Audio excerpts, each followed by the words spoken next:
बच्चों को नमस्कार। तो प्यारे बच्चों, मैं फिर हाजिर हूँ आपकी 8वीं कक्षा की हिंदी की वर्कशीट को लेकर।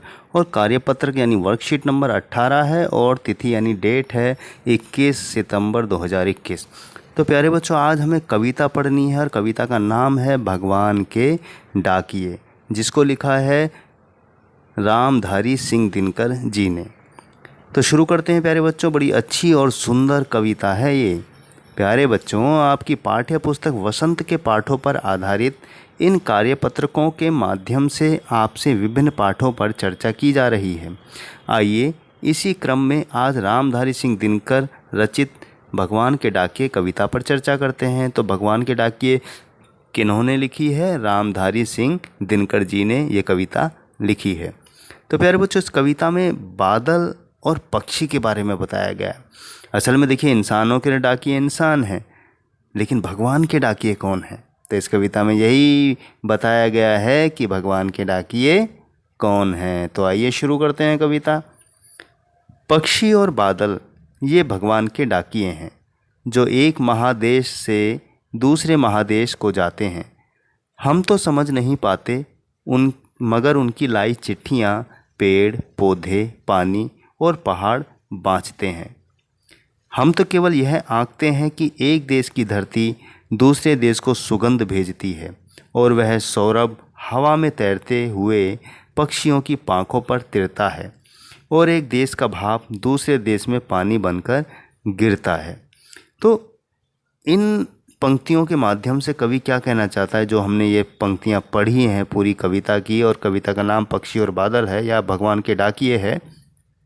तो कवि कहता है कि प्रकृति यानी कि पेड़ पौधे नदी झरने तालाब, ये जो हम देखते हैं प्रकृति है। कुछ चीज़ें जैसे कि पक्षी और बादल भगवान या प्रकृति के संदेश वाहक होते हैं। यानी पक्षी और बादल जो है भगवान के डाकिए हैं, जो संदेश देते हैं।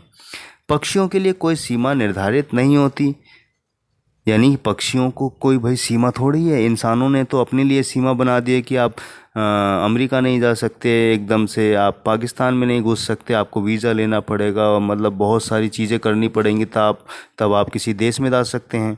लेकिन पक्षियों के लिए, बादल के लिए तो कोई भी सीमा नहीं है। बादल जहाँ चाहे जाकर बरस सकता है और पक्षी जहाँ चाहे उड़कर जा सकते हैं।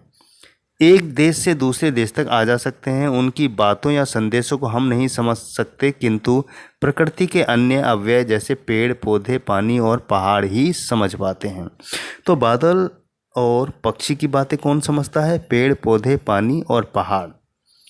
इन संदेशवाहक मतलब डाकिया कह लीजिए, जो संदेश देने का काम करता है, सूचना देने का काम करता है, के बारे में हम इतना कह सकते हैं कि उनके माध्यम से एक जगह की खुशबू या आबो हवा दूसरी जगह तक पहुंच पाती है।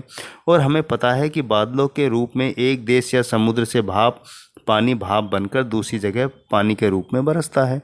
अब देखिए, किसी नदी है, उससे भाप बनती है, फिर वो भाप बादल के रूप में उमड़ता है और बादल हवा में उड़ता हुआ किसी दूसरी जगह पर बरस जाता है।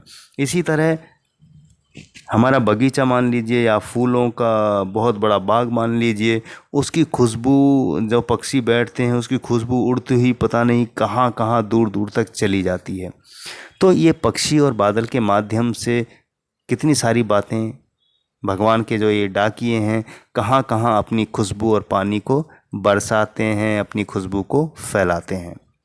तो देखिए कितना सुंदर कविता है। इससे पहले तो शायद हमें ध्यान भी नहीं रहा होगा कि भगवान के असली डाकिए कौन है, तो पक्षी और बादल।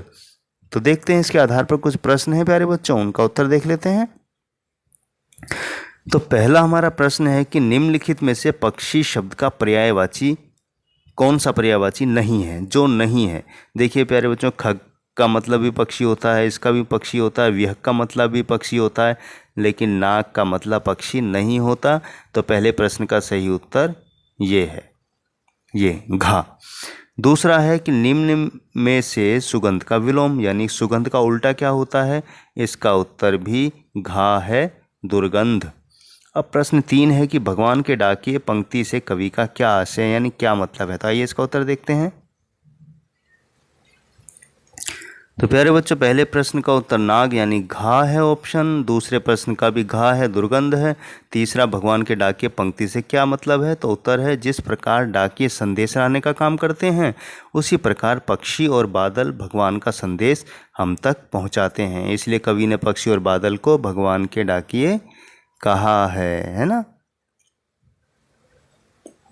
प्रश्न 4 हमारा है कि कौन कौन सी चीज़ों के लिए देश की सीमाएं बाधक नहीं हैं?